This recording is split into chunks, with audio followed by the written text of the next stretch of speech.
তাৰ বস্তুটোৱে কাম চলাবলৈ ভোকাতুৰ হৈ কঁপিবলৈ ধৰিলে। সি বিচৰা মতে তাই বিচনাত আঁঠু কাঢ়ি গাৰুটোত মূৰটো গুজি বিশেষ পজিশ্যনত ৰল।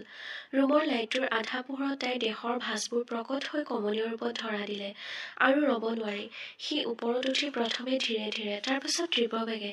তাৰ কঠিন শকত বস্তুটোৱে মৰা প্ৰতিটো থাপৰ পৰা ওলোৱা শব্দ ৰুমটোত ৩০ ছেকেণ্ডমান উৰি ফুৰিবলৈ পালে কি নাপালে। তাই বিচনাত বাগৰি পৰি ভৰি দুটা চপাই ফিট কৰি গোটেইজনী কঁপিবলৈ ধৰিলে। তাৰ কি কৰোঁ কি নকৰোঁ অৱস্থা হ'ল।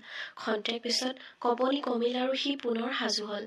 কিন্তু আৰু নোৱাৰো মানস, আজিলৈ হ'ব, তোমাৰ বহুত। এইবুলি কৈ মৌচুমীয়ে অলপো সময় বিচনাত নৰৈ বাথৰুমলৈ উঠি গ'ল। আচৰিত নহ'ল মানস। এয়া প্ৰায় ঘটি থকা ঘটনা। চূড়ান্ত উত্তেজনাৰ পৰ্যায়ত থকা মানসক এনেকৈ অসন্তুষ্ট কৰি মৌচুমী উঠি যায় বিচনাৰ পৰা। বিচনাত দুহাতত মূৰটো ভেজা দি মানস বহি ৰয়। মৌচুমীয়ে বাথৰুমৰ পৰা আহি মানসক তেনেকৈ দেখিও একো খবৰ নলয়। তাৰ ভাল লগা বেয়া লগাৰ অনুভৱখিনি তাই শুনিব নোখোজে। শেষত মৌচুমীয়ে বিচনাত যেতিয়া টোপনি ঢলি পৰে, তেতিয়া মানসৰ কণ্ঠই দীঘল হুমুনিয়া এটা সৰি পৰে। আজিও ঠিক একেই পৰিস্থিতি। তাৰ অন্তৰখন গুজৰি গুমৰি উঠিছে যদিও সি তাইক একো ক'ব পৰা নাই। কৈছিল আগেই, লাভ নাই। সি উঠিল আৰু বাথৰুমৰ ফালে আগবাঢ়িল। লেতেৰা হৈ পৰা লিংগটো ধুবলৈ সি চাবোন সানিলে। তাৰ হাতৰ পৰশ পাই অলপ আগতে শান্ত হৈ পৰা বস্তুটো পুনৰ ধৰফৰাই উঠিল। তাৰ অশান্ত অভিমানী মনটোক শান্ত কৰিবলৈ লিংগটো সি নিজেই মৰম কৰিব লাগিব। তাৰ বাহিৰে উপায় নাই। সি ধীৰে ধীৰে হাত চলাবলৈ ধৰিলে। চাবোনৰ ফেনেৰে পিছল হৈ পৰা বস্তুটোত কেতিয়াবা নিজেই সেৱা কৰিও বহুত ভাল লাগে। সেই সময়তে কাণডাল মাৰি মেঘ গৰজি উঠিল। গিৰিম বতৰ বেয়া। সি খৰ কৰিলে। মৌচুমীয়ে ভয় কৰিব পাৰে গাজনি শুনি। সেই সময়তে হঠাৎ বাথৰুমৰ দুৱাৰ ঘপককৈ ঠেলা মাৰি সোমাই আহিল প্ৰিয়া। মৌচুমীৰ ভনীয়েক প্ৰিয়া। সি আহোঁতে দুৱাৰৰ হুক লগাবলৈ একদম পাহৰি থাকিল। তাৰ সন্মুখত প্ৰিয়া আৰু প্ৰিয়াৰ সন্মুখত হস্তমৈথুন অৱস্থাত মানস। কিংকৰ্তব্য বিমূঢ়ত মানস। তাৰ লিংগৰ পৰা হাতখন ইতিমধ্যে আঁতৰি গৈছিল। তাক তেনে অৱস্থা দেখি প্ৰিয়াই আশ্চৰ্যত চকু বহল কৰি ৰল আৰু মুখত হাত ৰাখি উচ্চাৰণ কৰিলে, হে ভগৱান। সম্ভিত ঘূৰাই পোৱা মানুহৰ দৰে সি খপচপকৈ কাষত থকা তিতা গামোচা এখনকে কঁকালত মেৰিয়াই ললে আৰু সুধিলে, প্ৰিয়া, ইয়াত কি কাম তোমাৰ? কি কৰিবলৈ আহিছা? মানসৰ চেপা কণ্ঠ মৌচুমীয়ে শুনিব পাৰে। প্ৰিয়াই কন্দুৱামুৱা হৈ ওপৰলৈ তৰ্জনী আঙুলিটো টোৱাই ৰাখিলে। তাই ইংগিতেৰে বুজাবলৈ বিচাৰিছে যে মেঘে গাজিছে। তাইৰ ভয় লাগিছে। ইমান ভয় কৰিবলগীয়া কি আছে? তুমি যোৱা, সি ক'লে। প্ৰিয়াই নুবুজাৰ দৰে ক'লে, ভিনদেউ, অলপ আগতে দেখোন বাইদেউ সোমাইছিলহি। মই পানী খাবলৈ আহোঁতে নিজেই দেখিছিলোঁ। পিছে তাই, আহ প্ৰিয়া, বাইদেৱে শুলে। তুমি যোৱা। বাইদেৱে এনেকৈ দুয়োকে দেখিলে কি বুলি ভাবিব? যোৱা। বিৰক্তিৰে কোৱা মানসৰ কথা শুনি এইবাৰ অৱশ্যে প্ৰিয়া গ'ল। যাওঁতে তাইৰ ওঠত অবুজ হাঁহি এটি ফুটি উঠিল। মানসে উফ বুলি দীঘলীয়াকৈ উশাহটো টানিলে। পিছদিনা ৰাতিপুৱা মানস আগফালৰ বাৰান্দাত বহি ৰ'দ লৈ আছিল। মৌচুমী ডিউটি যাবলৈ সাজু হৈছে। মানসৰ ডিউটি যাব লাগে বুলি বিশেষ ধৰাবন্ধা সময় নাই। তাৰ ৰেষ্টুৰেণ্টখন চলাই নিবলৈ মানুহ আছে। প্ৰিয়াই তাৰ বাবে চাহ একাপ আনি তাৰ হাতত দিলেহি আৰু কাষতে বহিল। চৰি ভিনদেউ, কালি আচলতে। প্ৰিয়াই কালিৰ ঘটনাটোক লৈ ক্ষমা খুজিলে। মানসে ক'লে, এইটো ক্ষমা খুজিবলগীয়া কথা নেকি প্ৰিয়া? অজানিতে ঘটি গ'ল আৰু। পিছে বাথৰুমতনো কি কৰি আছিলা? অৰ্থপূৰ্ণ হাঁহি এটা মাৰি প্ৰিয়াই সুধিলে। প্ৰিয়াৰ প্ৰশ্ন শুনি লাজত কাণমূৰ গৰম হৈ পৰিল মানসৰ। সি ক'লে, একোতো কৰা নাই। কি কৰা দেখিলা? হিহি, মই দেখা নাই বুলি ভাবিছা? প্ৰিয়াৰ ওঠত হাঁহি মাৰ যোৱা নাই। প্লিজ প্ৰিয়া, কিয় এইবোৰ কথা উলিয়াই আছা? মনে মনে থাকা। মানসে বহা ঠাইতে উচপিচাই ইফালে সিফালে চাই ক'লে। তেতিয়া প্ৰিয়াই ক'লে, এতিয়া লাজ লাগিছে? সি ক'লে, ঠিক আছে, তুমি ভবাটোৱে কৰিছিলোঁ। মইতো একো বেয়া কাম কৰা নাই। সেইটো কোৱা নাই ভিনদেউ। পিছে তুমি তেনে কৰি থকা দেখিলে দেখাজনৰ মনটো বহুত কিবাকিবি হৈ যাব পাৰে বুজিলা। সি কিবা এটা কওঁ বুলি ভাবিছিল যদিও প্ৰিয়া তেতিয়ালৈ তাত ৰৈ থকা নাছিল। লয়লাস খোজ পেলাই হাঁহি হাঁহি ভিতৰলৈ গুচি গ'ল। তাৰ কমনীয় ৰূপ দেখি চকুৰ পলক নেপেলোৱাকৈ সি চাই ৰল। জুৰিলে মনত পৰিল মানসৰ। জুৰি, তাৰ প্ৰথম ভালপোৱা। সেই জুৰি নামৰ ছোৱালীজনী বেলেগ এজনলৈ গুচি গৈছিল আজিৰ পৰা ৫ বছৰমান আগতেই। যেতিয়া তাৰ বিয়াৰ উপযুক্ত বয়স হৈছিল তেতিয়া সি ভাবিছিল জুৰিৰ লগতে সি সংসাৰখন গঢ়িব। কিন্তু তাৰ অজস্ৰ ভালপোৱাক ভৰিৰে মোহাৰি 10 বছৰীয়া প্ৰেমক জলাঞ্জলি দি অন্য এজনৰ হৈ পৰিছিল জুৰি। তেতিয়াৰ পৰা কোনো ছোৱালীৰ প্ৰেমত পৰা নাই মানস। ইফালে মানসৰ পচন্দমতে বিয়াখন হ'ব বুলি ভাবোতে তাৰ 37 বছৰ হ'লগৈ। ঘৰখনেও ভাবিছিল যে জুৰিৰ ঘৰৰ বোৱাৰী হ'ব। ভাল লাগিছিল ছোৱালীজনীক তাৰ মাক দেউতাকৰ। কিন্তু কথাবোৰ ভবাৰ দৰে নহ'ল।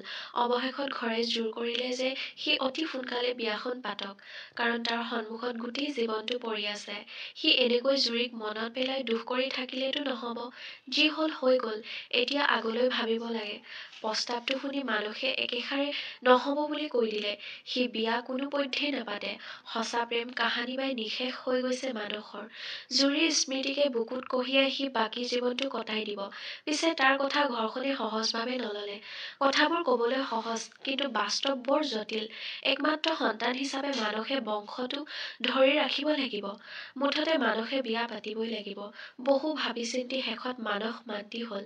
সি ক'লে যে যি কৰা তোমালোকেই কৰা। মোৰ এই 35 বছৰ বয়সত কোনোবা ছোৱালীৰ লগত নতুনকৈ প্ৰেমত পৰি বিয়া পতা অসম্ভৱ। মনো নাই আৰু। ভাল ছোৱালী এজনী চাই তোমালোকেই বিয়াখন ঠিক কৰা। অৱশেষত ছোৱালী বিচাৰি পোৱা গ'ল। তাই মৌচুমী। বয়স মানসতকৈ 4 বছৰমান ডাঙৰ হ'ব। কোনো কথা নাই। ধুমধামেৰে বিয়াৰ আয়োজন চলিল। মৌচুমীৰ লগত সিহঁতৰ গাঁৱৰে প্ৰিয়া নামৰ এগৰাকী দুখীয়া ঘৰৰ ছোৱালী মৌচুমীৰ লগত পঠিয়াই দিয়া হ'ল। আচলতে মৌচুমীয়েহে প্ৰিয়াক আনিবলৈ জোৰ কৰিছিল। প্ৰিয়াৰ বয়স 19 বছৰ।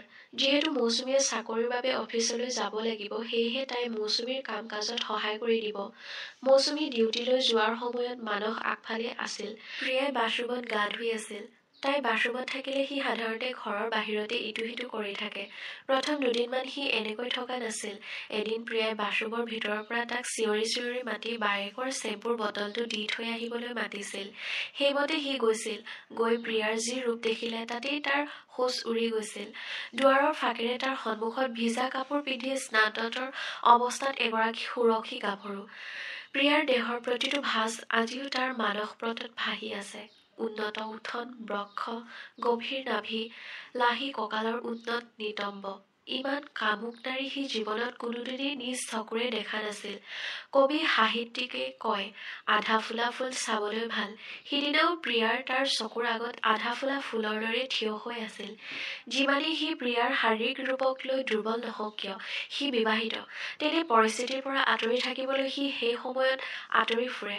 আজিও সি আগফালৰ সৰু ফুলনি বাৰীখনত ঘূৰি পকি ফুলৰ পুলিবোৰ যতন লৈ আছিল। হঠাৎ বাথৰুমৰ পৰা প্ৰিয়াৰ ভয়াত চিঞৰ ভাহি আহিল, ভিনদেউ বচোৱা বচোৱা।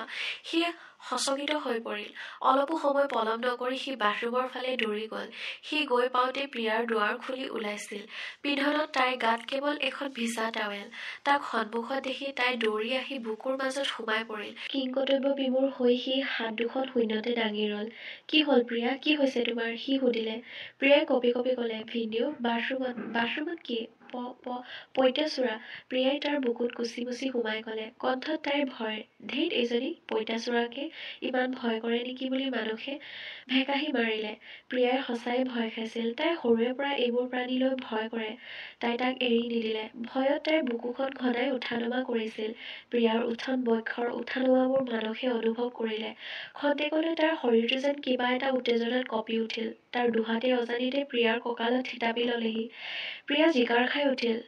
তাই মানসৰ চকুলৈ চালে। দুয়োৰে দুচকুত কামনাৰ তৃষ্ণা। তললৈ লক্ষ্য কৰিলে মানসে। দৌৰা ঢপলিওৱাত প্ৰিয়াৰ টাৱেলখন বক্ষ অংশত থকা বান্ধটো এতিয়াই যেন খুলি পৰিব, যাৰ বাবে নামমাত্ৰ কাপোৰখনেৰে আৱৰি ৰাখিব পৰা নাই তাৰ মাখন ৰঙী উঠন বুকুখন। মানসৰ দুহাতত তাইৰ কঁকালৰ পৰা তললৈ গতি কৰিলে।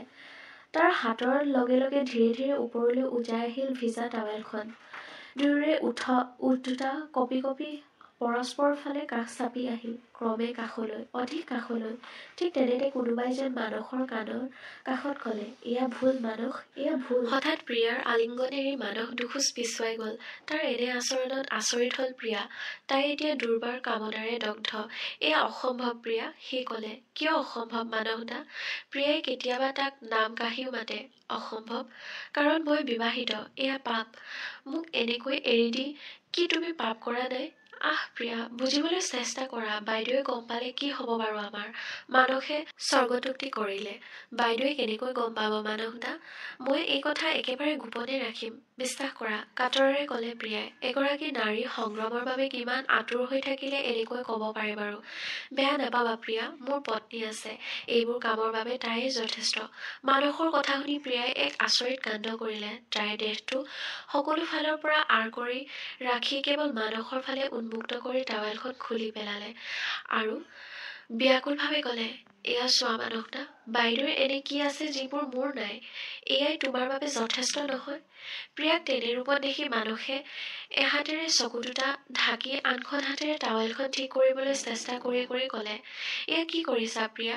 প্লিজ কাপোৰ ঠিক কৰা। প্ৰিয়াৰ কামনাৰ জুইকুৰা সম্ভৱ ইতিমধ্যে নিৰ্বাপিত হৈছিল। তাই কাপোৰখন ঠিক কৰি পুনৰ বাথৰুমলৈ গুচি গ'ল আৰু দুৱাৰ বন্ধ কৰি সোমালগৈ। মানসৰ বৰ কিবাখন লাগিল। হঠাৎ কি ঘটিবলৈ গৈছিল আৰু কি ঘটিল বাৰু? এতিয়া কি কৰা উচিত ভাবি নাপালে। সি জানে প্ৰিয়া তাৰ প্ৰতি কিমান দুৰ্বল। তাই তাক যিমান কেয়াৰ লয় সিমান মৌচুমীয়ে নলয়। তাই হয়তো এতিয়ালৈ নজনাকৈ থকা নাই যে সি মৌচুমীৰ পৰা শাৰীৰিক সুখ একেবাৰে পোৱা নাই। কাৰণ এইটো কাৰণতে কেইবাদিনো তাৰ আৰু মোৰ মাজৰ কথাৰ কটাকটি হৈছে, যিবোৰ কাষৰ ৰুমত শুই থকা প্ৰিয়াই নুশুনাকৈ নিশ্চয় থকা নাই। গড়ে ৩ দিনৰ ভিতৰত এবাৰ মাত্ৰ ৩ মিনিটৰ যৌনসংগ মানসৰ বাবে যথেষ্ট নহয়। আনৰ কথা ক'বলৈ নাযায় সি, অন্ততঃ তাৰ বাবে যথেষ্ট নহয়। ইমানৰ পিছতো সি মোক বিশ্বাসঘাতকতা কৰিব পৰা নাই কেৱল স্বামী স্ত্ৰীৰ পবিত্ৰ বান্ধোনৰ বাবে। কিন্তু এনেকৈ আৰু কিমান দিন পাৰিবনে সি? প্ৰিয়াক কি ক'ব? প্ৰিয়াই তাক নপুংসক নক'বনে? এগৰাকী নাৰীৰ আগত আদৰ্শৱান হ'বলৈ যাওঁতে আন এগৰাকী নাৰীৰ আগত সি এতিয়া হাঁহিৰ পাত্ৰ। সি কি কৰিব একো ভাবি নাপালে। ৩ দিনমানৰ পিছৰ এটা নিশাৰ কথা। তিনিও ভাতকেইটা খাই বিচনাত পৰিবলৈ সাজু হৈছিলহে। ঠিক তেনে সময়তে ধুমুহা আহিবলৈ ধৰিলে। ধুমুহাৰ লগতে কাণতাল মৰা গাজনি। বতৰটো এইকেইদিন বেয়া কৰি আহিছে। আজি প্ৰবল ধুমুহা, ধাৰাসাৰ বৰষুণ একেলগে আহি পৰিৱেশটো ভয়াল কৰি পেলালে। মৌৱে ৰুমৰ দুৱাৰ বন্ধ কৰি দিছিলহে। তেনেতে বাহিৰৰ পৰা দুৱাৰত প্ৰিয়াই ঢকিয়াবলৈ ধৰিলে। মৌৱে দুৱাৰখন লগে লগে খুলি দিলে। প্ৰিয়াই হুৰমুৰকৈ সোমাই আহিল। সিহঁতে ধৰিব পাৰিছে যে প্ৰিয়াই ভয় খাইছে। এনেয়ে তাই ভয়াতুৰ। তাতে বাহিৰত এক ভয়াল পৰিৱেশ। ভয় নকৰাৰ প্ৰশ্নই নুঠে। কিছু সময় তাই ব্ৰাইক ভিনিয়েকৰ ৰুমতে থাকিল। ধুমুহা কমিলে তাই নিজৰ ৰুমলৈ যাব। পিছে বহুপৰ অপেক্ষা কৰাৰ পিছতো পৰিস্থিতি ভাললৈ নাহিল। অৱশেষত মৌৱে ক'লে, বুইছা মানস, প্ৰিয়াই ইয়াতে শুই থাকক। ধুমুহা এৰা নাই, গাজনিও মাৰিছে বহুত। তাই ভয় খাব। মৌৰ প্ৰস্তাৱৰ প্ৰতি মানস সাজু নাছিল। সি একো নকৈ এবাৰ মৌলৈ আৰু এবাৰ প্ৰিয়ালৈ চালে। প্ৰিয়াই মূৰ জোকাৰি সন্মতি দিলে। তাই ভালেই পাইছে, অন্ততঃ নিশাটো ভালদৰে শুব পাৰিব। ৰুমৰ ভিতৰত থকা এজনীয়া বিচনাখনত তাইৰ বাবে ঠিক কৰা হ'ল। পিছদিনা দুপৰীয়া মানসে দোকানৰ পৰা গৈ ঘৰত সোমাইছিল। প্ৰিয়াৰ ৰুমৰ কাষ পাই সি ৰৈ গ'ল। ৰুমৰ ভিতৰৰ পৰা কিছুমান অস্বাভাৱিক শব্দ ভাহি আহিবলৈ ধৰিছে। এনে শব্দ মানসৰ চিনাকি। কিন্তু ৰুমৰ ভিতৰত কি হৈছে যে এনেকৈ উত্তেজনাত কোনোবাই উচ্চাৰণ কৰিছে। সি ধীৰে ধীৰে দুৱাৰখনৰ ফালে আগবাঢ়ি গ'ল। লাহেকৈ সি দুৱাৰখন ঠেলা এটা মাৰিলে। হুক লগোৱা নাছিল। দুৱাৰখনৰ ফাঁকেৰে সি ভিতৰলৈ জুমি চালে। ভিতৰত যি দেখিলে সেয়া তাৰ কল্পনাৰো অগোচৰ। সি দেখিলে যে ৰুমৰ ভিতৰত প্ৰিয়াই বিচনাত ওপৰলৈ মুখ কৰি বাগৰি আছে আৰু এখন হাতেৰে মোবাইলটো ধৰি আছে আৰু আনখন হাতেৰে জোনিখন মোহাৰি আছে। গোটেই শৰীৰটো ঢৌ উঠাৰ দৰে তাই লৰি আছে আৰু মুখেৰে উফ উফকৈ উচ্চাৰণ কৰিছে। প্ৰিয়াই সম্ভৱ মোবাইলত কিবা আপত্তিজনক বস্তু চাইছে, যিবোৰ দেখি তাই উত্তেজনাত ৰ'ব পৰা নাই। কৌতূহলবশতঃ মানস প্ৰিয়াৰ ফালে গোপনে আগবাঢ়িল। সি তাইৰ কাষ পাই মোবাইলটোলৈ লক্ষ্য কৰিলে। কিন্তু এয়া কি? মোবাইলটোত এটা যৌনসংগমৰ চুটি ভিডিঅ' চলি আছে। আৰু সেই ভিডিঅ'ৰ নায়ক নায়িকা আন কোনো নহয়, মানস আৰু মৌ। তাৰ অলপো বুজিবলৈ বাকী নাথাকিল যে কালি সিহঁতৰ সংগমৰ ভিডিঅ' গোপনে ৰেকৰ্ডিং কৰিছিল প্ৰিয়াই, আৰু তাকে চাই আজি তাই। খঙে লাজে একাকাৰ হৈ সি প্ৰিয়াৰ হাতৰ পৰা মোবাইলটো খাপ মাৰি কাঢ়ি আনিলে। প্ৰিয়া অলপো প্ৰস্তুত নাছিল। তাই উচপ খাই উঠিল আৰু লগে লগে বিছনাৰ পৰা নামি পিন্ধি থকা টি-চাৰ্ট, ফ্ৰক আদি তললৈ নমাই থিয় দি ৰ'ল। ভিনদেউ তুমি? কেতিয়া? চুপ থাকা। মানসৰ মাতটো প্ৰয়োজনতকৈ ডাঙৰকৈ ওলাইছিল। সি পুনৰ ক'লে, এইবোৰ কি? কিয়? মানসে খঙেৰে সোধা প্ৰশ্নবোৰৰ উত্তৰ দিবলৈ সাহস নহল প্ৰিয়াৰ। তাই অপৰাধী ভাৱেৰে তললৈ মূৰ কৰিলে। কিমান জনলৈ চেণ্ড কৰিলা এই ভিডিঅ'? তোমাৰ উদ্দেশ্য এয়াই? বিশ্বাস কৰা ভিডিঅ' মই কাকোৱেই দিয়া নাই। মানসে আৰু কথা আগবঢ়াবলৈ ইচ্ছা নকৰিলে। সি ভিডিঅ'টোত ডিলিট কৰিলে আৰু মোবাইলটো প্ৰায় দলিওৱাৰ দৰে বিচনাত পেলাই দিলে। প্ৰিয়াই ইতিমধ্যে চকুপানী ওলাইছিল। তাইৰ চকুপানী দেখি বিচলিত নহবলৈ মানসে তৎক্ষণাত ৰুমৰ পৰা ওলাই গ'ল। সন্ধিয়ালৈ প্ৰিয়া ৰুমতে মন মাৰি সোমাই থাকিল। বাইক ডিউটিৰ পৰা আহি তাইক তেনেকৈ থকা দেখি সুধিলে, তেনেকৈ থকাৰ কাৰণ কি? তাই ক'লে যে গাটো সিমান ভাল নহয়। মই মানসক সুধিলে, তুমি কিবা বেয়াকৈ ক'লা নেকি তাইক? মানসে একো নক'লে। দিনত ভাবিছিল সি সকলো কথা মোক কৈ দিব। শেষত সেই সিদ্ধান্ত বাদ দিলে। তেনে কৰিলে প্ৰিয়া এইখন ঘৰত থকাই মুদা মৰিব। পিছদিনা ডিউটিলৈ ওলাই যোৱাৰ পৰত মই মানসক ক'লে, প্ৰিয়াক চাবা, তাইৰ গাটো সিমান ঠিক নহয়, দৰকাৰ হ'লে ডাক্তৰৰ ওচৰলৈ লৈ যাবা। মানসে একো নক'লে। আগবেলাটো একেধৰণে গ'ল। তাৰ মনটো বৰ অনুশোচনাৰে ভৰি পৰিল। প্ৰিয়াক ইমান টানকৈ নোকোৱা হ'লেও হ'লহেঁতেন। এতিয়া ধমক খাই বেচেৰি একেবাৰে মৰহি গ'ল। তাই নিশ্চয় মনত গভীৰ আঘাত পাইছে। তাৰো দেখোন কিবা এটা অনামী বেজাৰে মনটো আৱৰি ধৰিছে। কি তাৰো প্ৰিয়াৰ প্ৰতি কিবা আৱেগ আছে নেকি? থাকিব পাৰে, আচৰিত নহয়। কিন্তু কি নাম এই আৱেগৰ? ভাল পোৱা নেকি? না নহয়। কিয় হ'ব? না হয়। নহ'লেনো প্ৰিয়াক ঘৰত অলপ সময় নেদেখিলে তাৰ কিয় ভাল নালাগে? তেনে সময়বোৰ কিয় নাযায় নোপোৱাই যেন লাগে? যদি প্ৰিয়া আৰু অলপ ডাঙৰ হ'লহেঁতেন, নতুবা সিয়ে যদি আৰু অলপ সৰু হ'লহেঁতেন, তেতিয়া হয়তো প্ৰিয়াক সি ধেত কি ভাবিছে বাৰু সি? দুপৰীয়া সময়ত মানস প্ৰিয়াৰ ৰুমত প্ৰৱেশ কৰিলে। প্ৰিয়া তেতিয়া নিজৰ বিচনাত তললৈ পেট পেলাই শুই আছিল। দেখিয়ে চকু থৰ হৈ গ'ল মানসৰ। প্ৰিয়াৰ পিন্ধনত এটা চুটি স্কাৰ্ট। অসংযত অৱস্থাত থকা চুটি স্কাৰ্টটো আৰু অধিক ওপৰলৈ গৈ তাৰ গুপ্তাংগ অংশ ঢাকিবলৈ অশেষ চেষ্টা কৰিও যেন ব্যৰ্থ হৈছে, যাৰ বাবে পিছফালৰ পৰা প্ৰিয়াৰ কটি প্ৰদেশ স্পষ্ট হৈ পৰিছে। গাত এটা পাতল হাতকটা টপ। এই ৰূপত এগৰাকী নাৰীৰ নিদ্ৰাৰত অৱস্থা দেখিলে যিকোনো পুৰুষে তীব্ৰ ৰূপত কামনাৰ ভাৱ জাগি উঠিব। মানসৰো সেয়াই হ'ল। সি লাহে লাহে আগুৱাই প্ৰিয়াৰ কাষ পালেগৈ। প্ৰিয়া, সি লাহেকৈ মাত লগালে। প্ৰিয়াৰ সঁহাৰি নাই। টোপনি গৈ আছে সম্ভৱ। সি তাইৰ ভৰিৰ ফালে বিচনাৰ কাষতে বহিল। কটি প্ৰদেশ ঢাকিবলৈ আপ্ৰাণ চেষ্টা কৰি থকা স্কাৰ্টটো তললৈ নমাই দিবলৈ সি হাতখন আগবঢ়ালে। তেনেতে প্ৰিয়াই বাগৰ সলাই ওপৰলৈ মুখ কৰিলে। উঠন পুৰত বক্ষযুগলত তাৰ দৃষ্টি ৰৈ গ'ল। ৰুমৰ ফেনখন চলি আছিল। ফেনৰ বতাহৰ পাতল স্কাৰ্টটো ওপৰলৈ উৰি গ'ল। ফলত তাইৰ পেণ্টি পিন্ধি থকা যোনি অংশটো সম্পূৰ্ণ ওলাই পৰিল। বুকুখন ধানমনাৰ দৰে অৱস্থা হ'ল মানসৰ। তাৰ সন্মুখত কমনীয় ৰূপত যিগৰাকী শুই আছে, তাই সদায় হেঁপাহ কৰে তাৰ সৈতে এবাৰ সংগম কৰিবলৈ। ইচ্ছা কৰিলে এই দেহৰ শেষ টোপাল ৰস থকালৈকে চুহি খাব পৰাকৈ সঁহাৰি দিছে প্ৰিয়াই। অথচ সি ছিঙিব নোৱাৰা বান্ধোনৰ মাজত আজিও ছটফটাই আছে। পাৰিবনে সি? উত্তেজনাত মানসৰ শৰীৰত ঘামৰ টোপাল। সি মন কৰিলে তাৰ ৮ ইঞ্চিৰ বস্তুটো ধৰফৰাই উঠিছে। ইতিমধ্যে সি পেণ্টত এটা তম্বুৰ সৃষ্টি কৰি মানসক দাবী জনাইছে, আজি অন্তত মোক তই বাধা নিদিবি। ঠিক তেনেতে সাৰ পাই উঠি বিচনাত বহিল প্ৰিয়া। বিচনাত মানসক দেখি তাই প্ৰথমে থতমত খাই প্ৰশ্নবোধক দৃষ্টিৰে তালৈ চাইছিল যদিও পিছলৈ স্থিৰ হৈ বহি ৰ'ল। মানসে খপজপকৈ তাৰ এখন হাতেৰে ডাঙৰ হৈ পৰা লিংগটো পেণ্টৰ ওপৰতে হেঁচি ধৰিলে। সি সুধিলে, তুমি কিয় এনেকৈ মন মাৰি আছা প্ৰিয়া?